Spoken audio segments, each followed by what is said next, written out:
Oke, Assalamualaikum warahmatullahi wabarakatuh.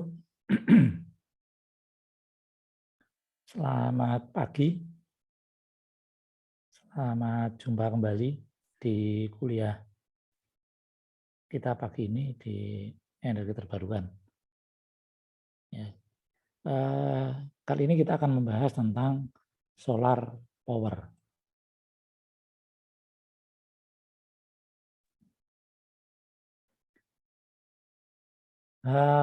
Mungkin ada pertanyaan untuk materi-materi yang terdahulu.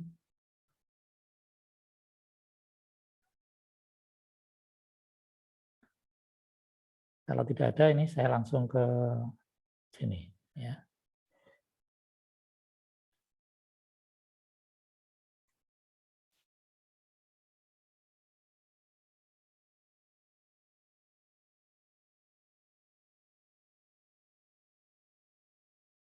Ya, tapi kita pada pagi hari ini adalah tentang pembangkit menggunakan matahari, ya, yang biasanya kita sebut dengan solar power. Sebelum kita masuk ke hal-hal yang teknis, kita akan membahas dulu apa sih sebenarnya yang dimaksud dengan solar power ini.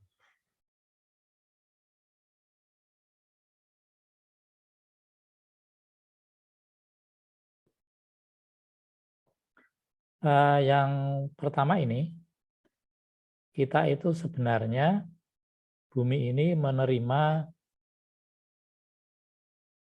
matahari, ya, menerima matahari itu sebesar 304,4 ya, watt meter persegi per tahun. Ya. Nah, sebesar ini yang dipancarkan itu sebesar 77 ini ya, 77 ini itu dipantulkan ke luar angkasa oleh atmosfer. Ya, jadi ini bumi, kalau ini bumi gitu ya.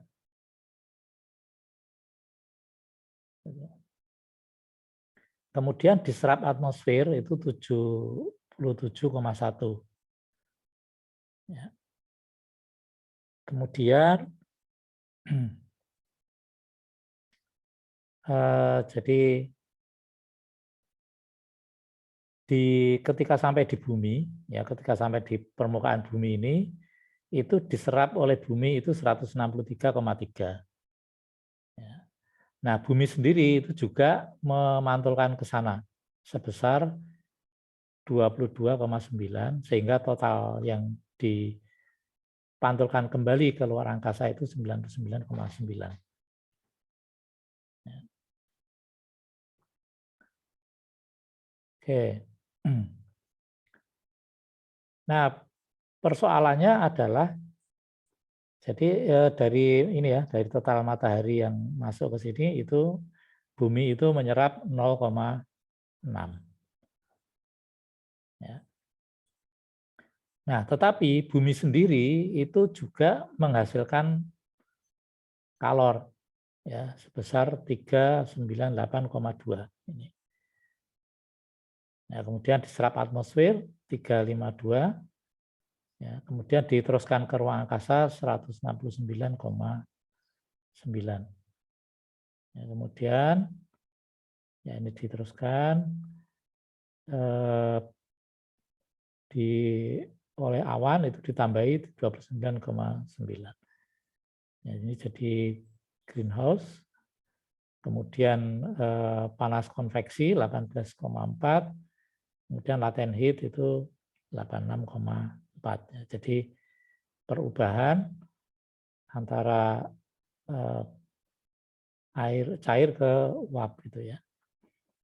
Kemudian dari sana, dari awan ini, dari atmosfer itu dibalikkan lagi 340,3.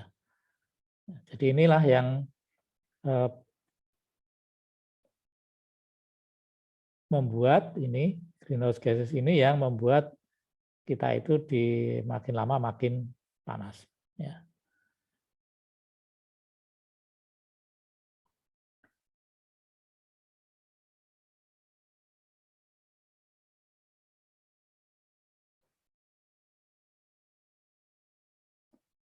Nah, sekarang mari kita lihat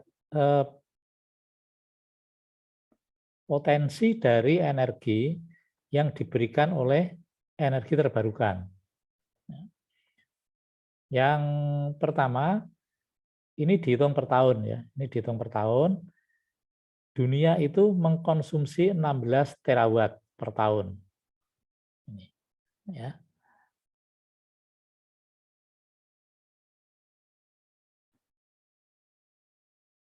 Ya, ini 16 terawatt seluruh dunia per tahun. Nah, matahari sendiri, matahari itu memberikan energi ke bumi itu 23.000 terawatt. Jauh ya, masih jauh ya. Ini. Kemudian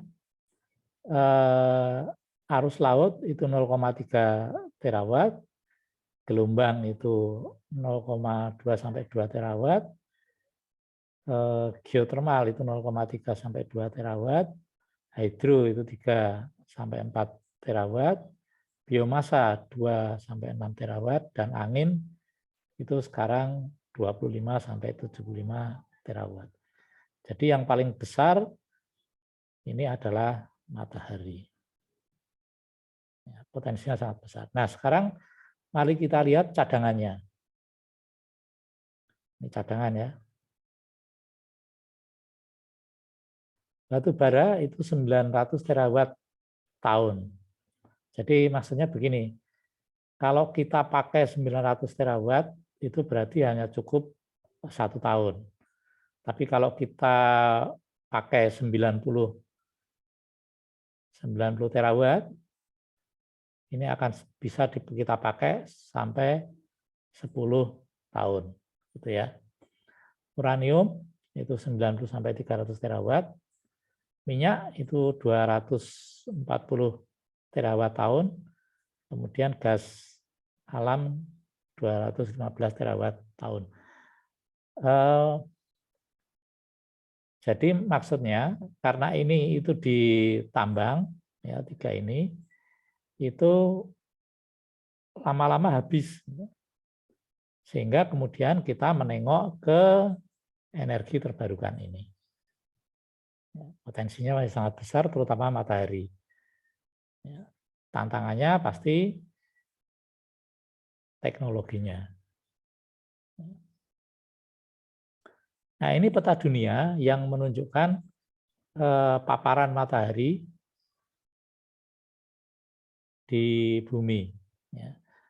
Jadi makin merah warnanya berarti makin energi yang diterima itu makin besar. Jadi ya merah ini 350 watt per meter persegi.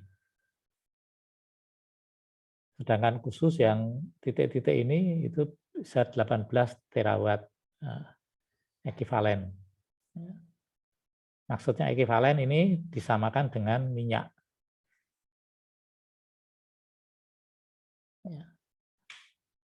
Jadi sama kalau kita menggunakan minyak itu akan menghasilkan 18 terawatt. Ini dalam setahun ya.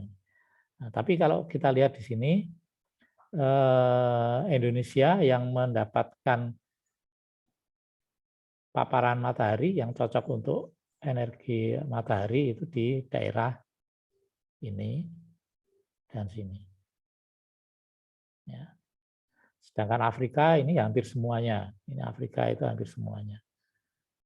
Ya. Dan sebagian besar itu ternyata ada di samudra. Ya. Ini di samudra.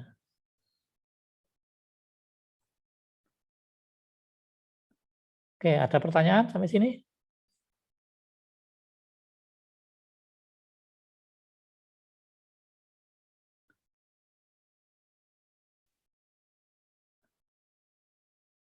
Oke, ini peta di Indonesia di tempat-tempat yang paling cocok ya untuk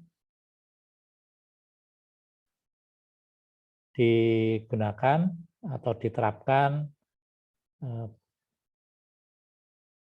sumber energi terbarukan untuk matahari yang bersumber dari matahari. Ya. Jadi sesuai peta yang tadi itu yang paling banyak kan di sini. Ya, dan sebagian di Sulawesi.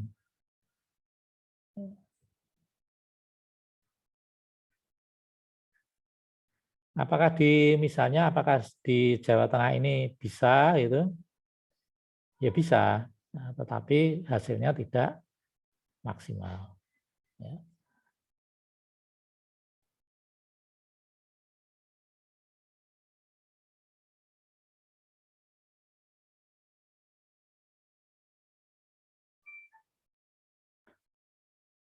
Nah ini beberapa tempat ya, yang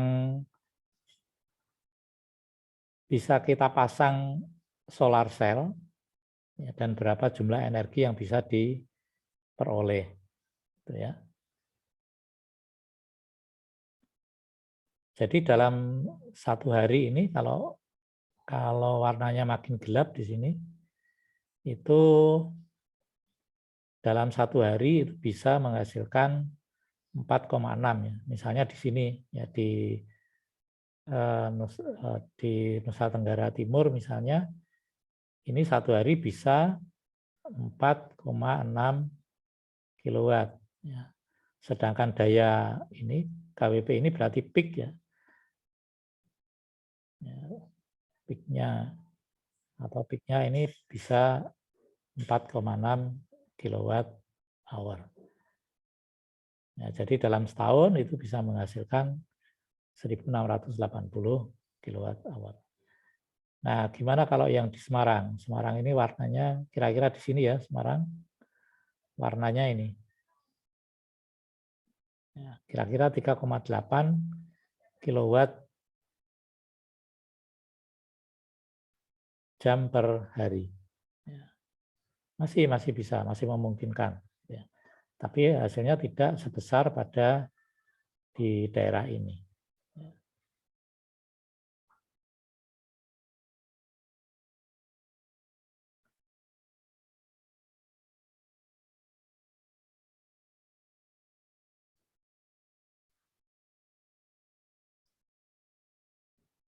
Ya, sampai sini ada pertanyaan? Silakan.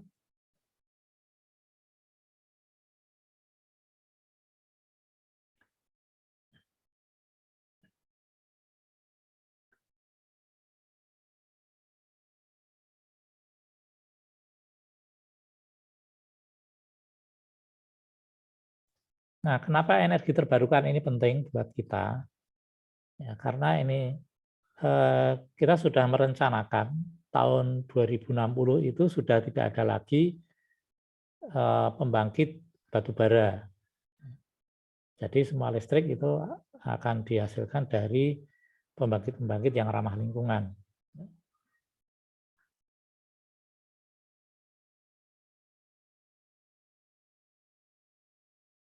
Itu rencananya. Ya. Silakan kalau ada pertanyaan. Kalau tidak ada, saya teruskan. Ya.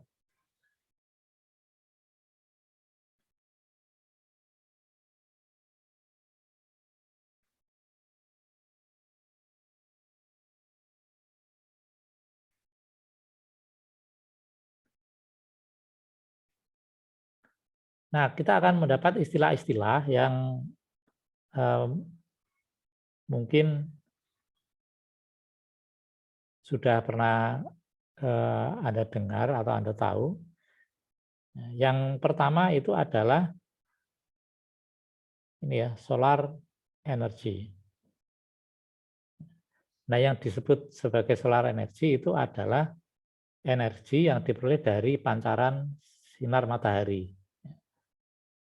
Nah, pancaran matahari itu ada dua. Yang satu dalam bentuk panas dan satunya dalam bentuk cahaya. Ya, jadi ini ada panas atau kalor, ya. Kalor yang pertama, yang kedua cahaya. Nah, ini yang bisa kita manfaatkan dua ini. Kemudian kita juga punya istilah solar power. Apa solar power ini? Gunanya adalah untuk mengubah solar energy itu menjadi listrik. Jadi ini ya, sekali lagi, semua upaya yang kita lakukan untuk memberikan energi itu selalu dalam bentuk listrik.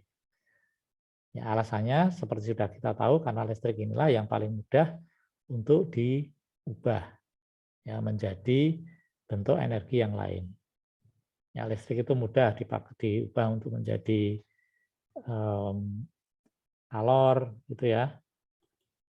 Kemudian mudah juga untuk diubah menjadi mekanis, ya, seperti kipas angin, motor listrik. Ya. Nah, teknologinya yang digunakan untuk mengubah solar energi menjadi listrik ini sekurang-kurangnya ketika ini saya identifikasi sekurang-kurangnya ada 5. Ya. Yang pertama ini fotovoltaik. Ya, fotovoltaik ini memanfaatkan cahaya, jangan keliru. Memanfaatkan cahaya matahari. Sering juga fotovoltaik ini disebut dengan solar cell.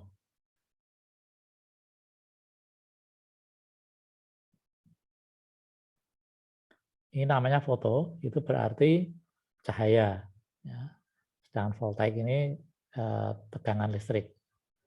Jadi dia mengkonversi cahaya menjadi tegangan listrik. Tegangan listrik.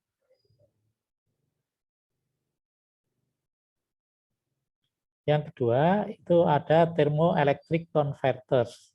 Nah, ya, jadi ini mengubah panas, ini mengubah panas atau kalor ya, panas atau kalor itu menjadi listrik. Ya. Nanti.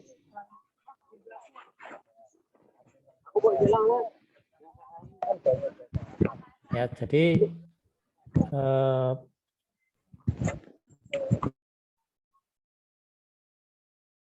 kemudian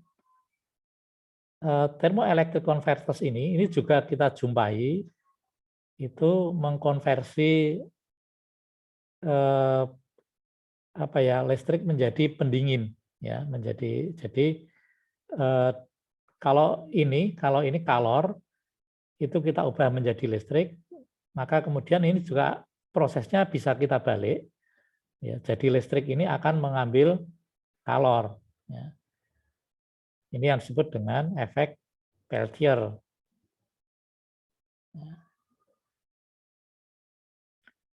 Kemudian yang ketiga, ini ada solar chimneys. Ya. Chimneys ini cerobong.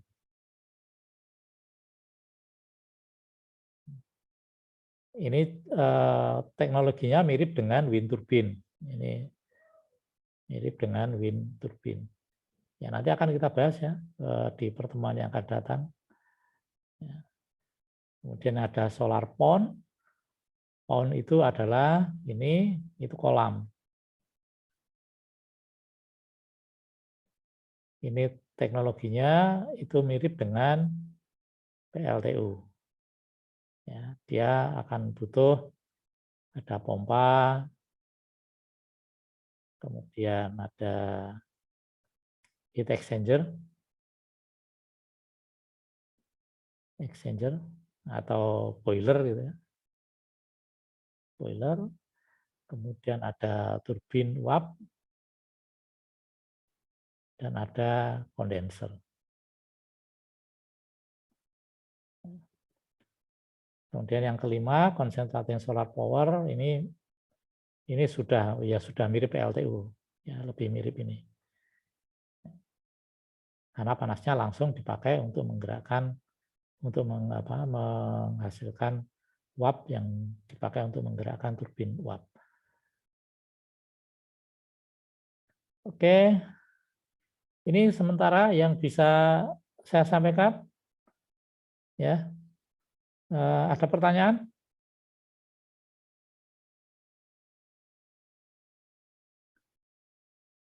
Masih belum ada. Ya, oke. Nah, potensi energi matahari kita itu antara 150 sampai 300 watt per meter persegi atau 3,5 sampai 7 kWh per meter persegi per hari. Ya, jadi kalau kita bisa memanfaatkan misalnya setengahnya saja atau 0,1 ya. Misalnya 0,5 itu ya, 0,5. Kita dapat 50 watt per meter persegi. Ya, misalnya ini ya. Enggak sampai 0,5. Itu kita dapat.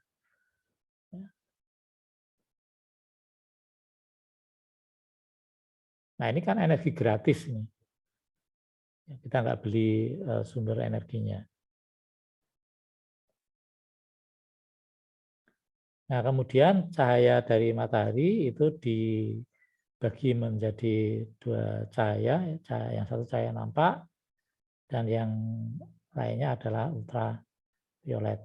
Jadi ini cahaya tampak pun ini kemudian dibagi menjadi sinar. Ya, sinar ini bisa kita lihat warna-warni kalau kita melihat pelangi. Ya.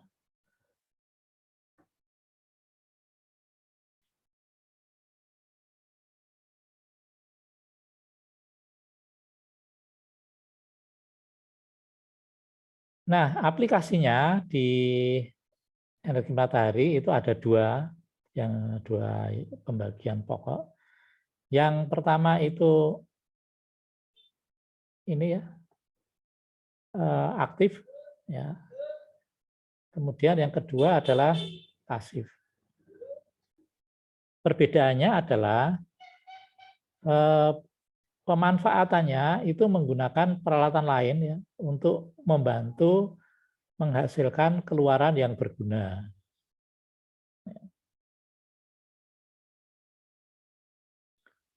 Penggunaannya misalnya menggunakan panel fotovoltaik, menggunakan pompa, menggunakan kipas, dan lain-lain ya. Sedangkan pasif, yaitu murni hanya menggunakan sifat termal material, ya, kemudian merancang ruang dengan sirkulasi udara alamiah, kemudian memilih posisi gedung terhadap matahari. Ya, ini pemanfaatnya ada dua pokok ini, ya, aktif dan pasif. Nah, kemudian ini perbedaan pokoknya lagi adalah kalau aktif itu meningkatkan pasokan energi, artinya meningkatkan efisiensi. Oh, bukan meningkatkan efisiensi, meningkatkan jumlah ya.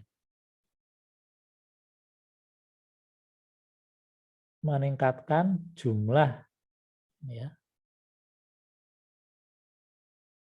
Jumlah pasokan energi. Sedangkan yang pasif nah itu mengurangi kebutuhan energi. Berarti ini kalau ini meningkatkan efisiensi. Ya, karena tidak ada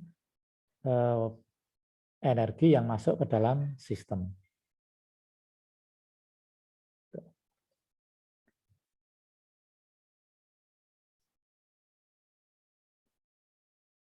Oke, ini beberapa teknologi yang nanti yang umum digunakan.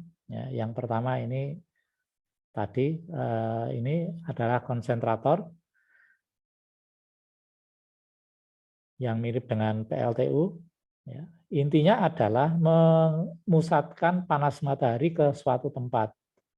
Ya, jadi menggunakan cermin-cermin, ini cermin, ya ini cermin yang melengkung, ya bentuknya seperti ini, ya mirip ini ya, mirip ini. Kemudian di sini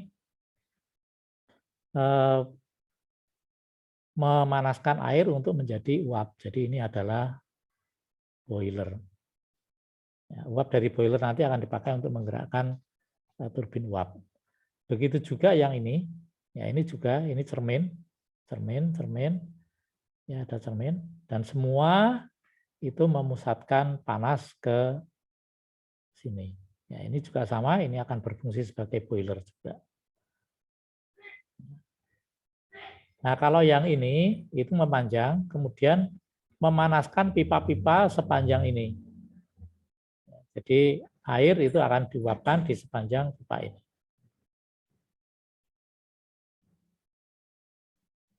Ya, jadi pipa ini akan berfungsi sebagai boiler, nanti uapnya akan dimanfaatkan di sana.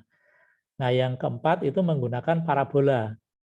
Ya, jadi parabola ini akan memuaskan ke sini. Ini juga sama, fungsinya juga sebagai boiler.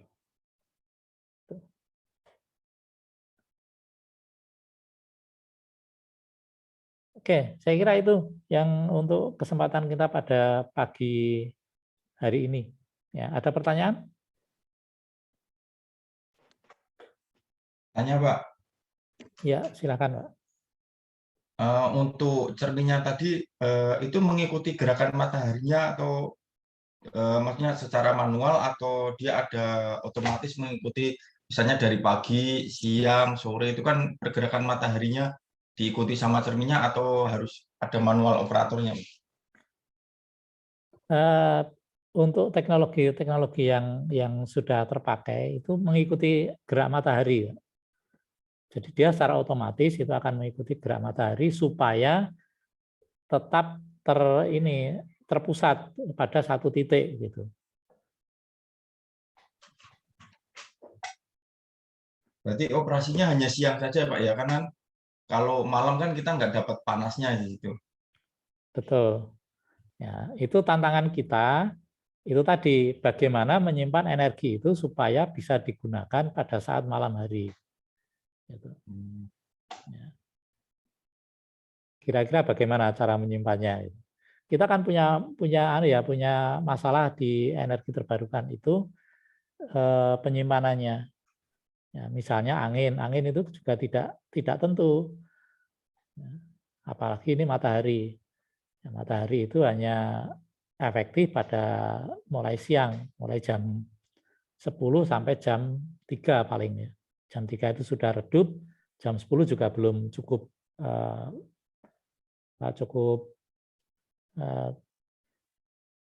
belum cukup panas atau belum cukup terang gitu. Iya. Berarti PLTA sama geothermal Pak ya yang bisa continue 24 jam ya setidaknya untuk sekarang ini. Betul, Pak. Jadi itu yang bisa continue itu tadi. Masih artinya begini. PLTA itu bisa diprediksi.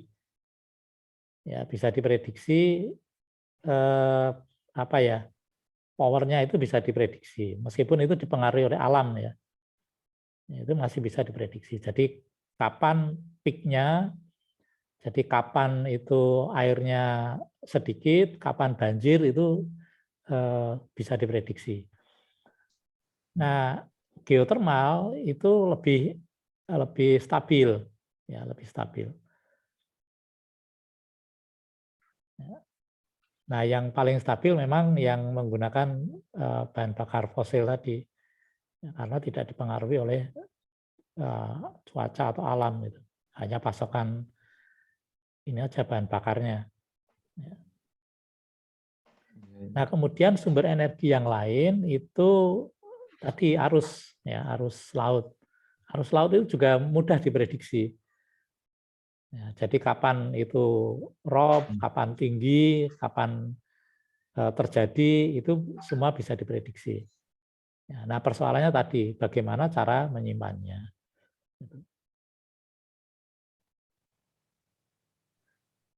Ini tantangannya di situ, Pak. Bagaimana kita menyimpan energi itu supaya bisa dipakai pada saat sumber energinya nggak ada. Kontinuitasnya, Pak ya, berarti Pak ya. Betul. Kira-kira kalau kita disuruh mengusulkan gitu, kita mau caranya bagaimana itu? Kalau sekarang Pak, kemungkinan sih yang simpel sih cuman store di baterai, tapi kan baterai itu punya kelemahannya kan umurnya nggak bisa tahan lama. Yang pertama memang tidak tahan lama, yang kedua mahal sekali. Nah, kalau kita mau menyimpan 200 megawatt itu caranya bagaimana? Wah, berat juga. Ya, nah, itu. Sebenarnya sudah ada beberapa yang diusulkan dan kemudian juga ada beberapa yang sudah diterapkan. Yang diusulkan itu antara lain, dan ini sudah diterapkan juga di beberapa, itu menyimpannya di garam, ya, garam cair. Nah, jadi garam cair itu kan temperaturnya bisa sampai 500 derajat Celcius. Nah, jadi panas itu disimpan di sana. Nah, yang kedua itu mereka menggunakan ini PLTA, tapi yang tipe ini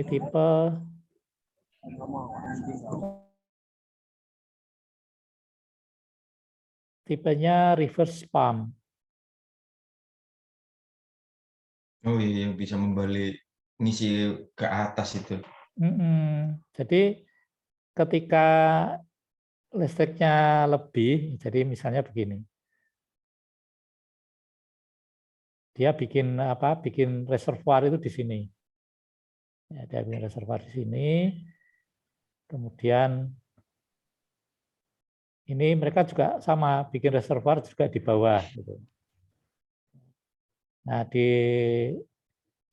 sini kemudian mereka bikin ini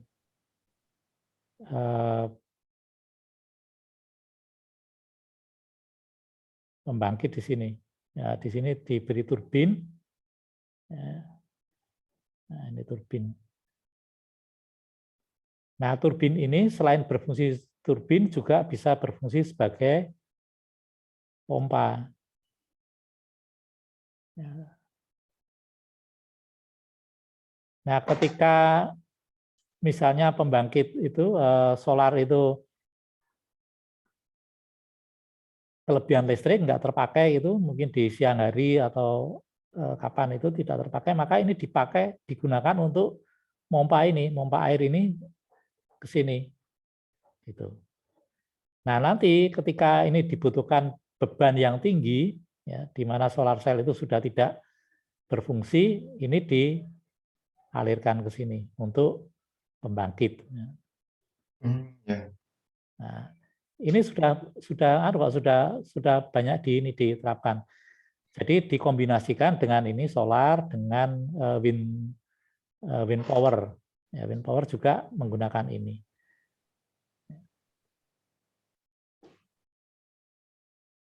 Ya. Modifikasi storage. Iya, betul. Nah, dan itu katanya memang jauh lebih murah dibanding dengan storage model yang lain. Oh, ya.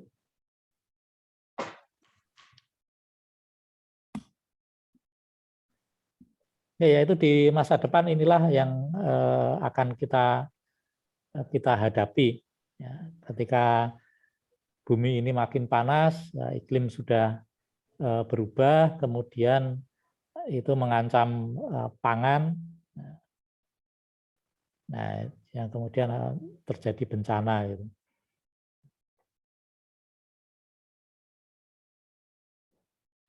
Ya kan kiamat itu kata para ahli itu kan bisa disebabkan antara lain karena daya dukung bumi ini sudah nggak cukup lagi, sehingga orang nggak bisa makan lagi, ya, suplai makanan itu nggak cukup lagi.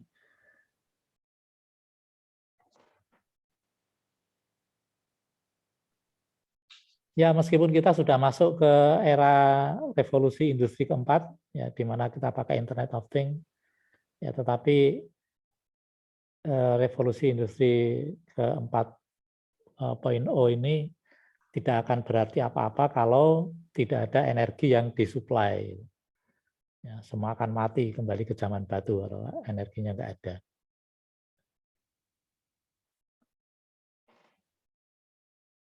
Ya, kita itu agak apa ya namanya ya, perkara energi ini. Kalau kita pengen ekonomi tumbuh, berarti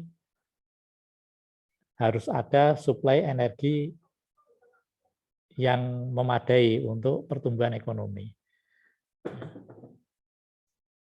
Jadi ketika kita sebelum pandemi itu memperkirakan pertumbuhan ekonomi itu 7% per tahun, ya berarti suplai listrik kita itu ya antara 9% pertumbuhan listrik kita itu harus sekitar 9 sampai 10%. Itu sebabnya kita membangun banyak pembangkit. Cuman ya sayangnya pembangkit kita itu masih batu bara. Ya, silakan nanti ada yang bertanya lagi, kita mendiskusikan ini.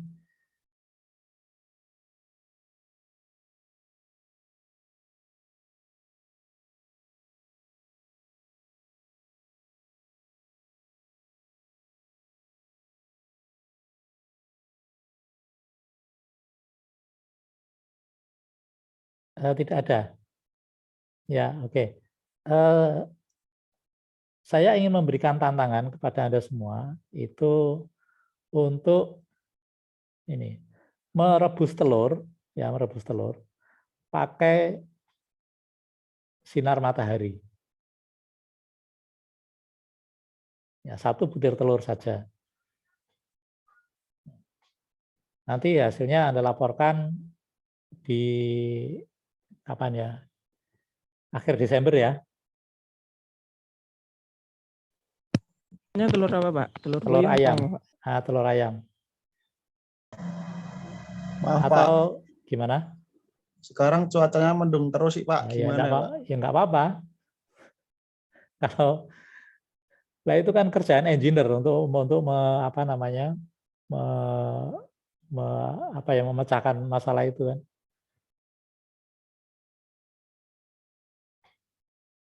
Yang mudah saja telur ayam. Cari yang kecil telurnya.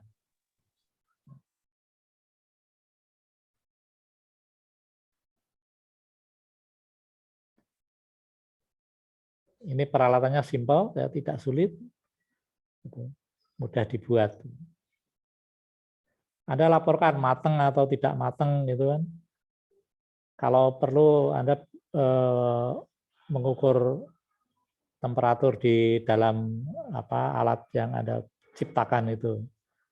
Ya, pakai termometer, jangan termometer badan, termometer yang sampai 100 derajat Celcius. Itu murah, Pak. Cari yang murah saja, nggak usah yang mahal. Itu di toko peralatan peralatan praktikum itu banyak. Dan harganya murah.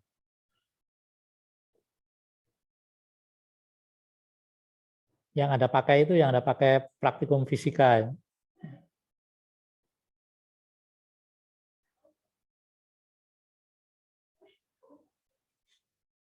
Oke, masih ada pertanyaan? Silakan.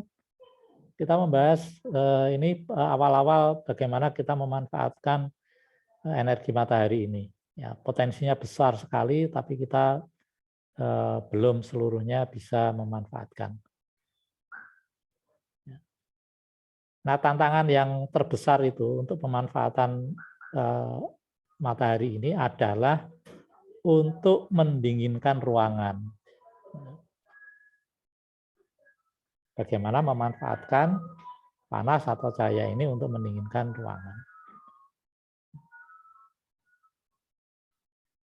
Karena kebutuhan kita di daerah tropis atau di daerah yang padang pasir misalnya di Afrika sana itu kan membutuhkan pendinginan. Nah, itu salah satu tantangan kita. Kalau kita memanfaatkan panasnya mudah ya. Di daerah-daerah yang subtropis misalnya itu sudah panas matahari itu dimanfaatkan untuk memanaskan ruangan pada saat musim dingin. Nah, itu sudah dilakukan. Nah, tantangan buat kita yang tinggal di daerah tropis ini itu adalah bagaimana mendinginkan ruangan menggunakan matahari ini. Riset-riset sudah dilakukan, tapi hasilnya masih belum memuaskan. Ya. Baru bisa menurunkan temperatur itu antara 2 sampai ya sekitar 2 derajat Celcius. Padahal kita kan butuhnya sampai 7 derajat Celcius turunnya.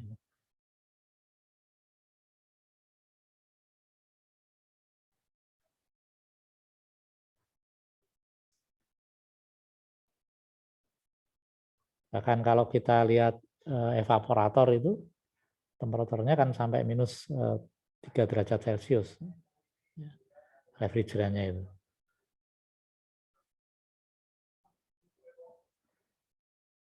Oke, silakan. Ada hal-hal lain yang mau disampaikan?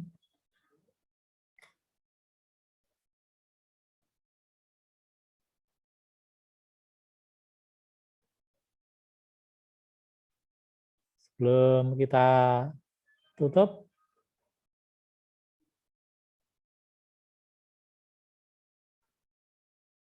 Sudah tidak ada. Oke, tantangannya itu ya. Tadi merebus telur. Ya. Atau kalau Anda mau kalau menggoreng itu lebih mudah, ya merebus saja, merebus telur saja, ya.